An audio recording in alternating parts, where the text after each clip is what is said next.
Hey guys, welcome back in this video again. In this video, we're going to discuss will Google will rank your website if you're using AI generated content or not. So if you're someone who's going to use AI generated content for your business website, then this video will be helpful for you. So let's begin. So firstly, let's understand what is AI generated content. Any content which is generated by AI tools such as ChatGPT or Google Gemini is AI generated content.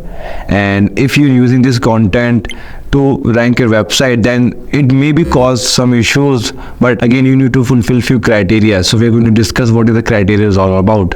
Obviously, the first criteria is the content should need to be intentful. What do you mean by the intentful content? Is actually content should need to fulfill the user intent. So let's suppose, for example, if some user is searching for top 5 mixer and grinder to buy, you should need to talk about top 5 mixer and grinder into the article, not just about your mixer and grinder. That is the first.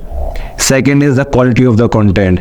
So your content should need to be high on quality. So how we define the quality totally depends business to business. So let's say if you're writing about any article, the article should need to have a good headings, FAQ schemas, a detailed paragraphs, a conclusion as well. So a good quality content actually a North Star metric to drive good AI generated content. Google is not against AI content. So what we have seen last few months that lots of website sensitive niche such as finance and healthcare, they are using AI generated content to talk about investment markets and all, and the article is ranking on top positions on Google. So Google is not against AI generated content, but again Google actually want you to write the article which is actually going to be worth it for the users and also need to fulfill their intent. So if you can drive the content which is worth to read and actually drive some value for the readers, then it's good.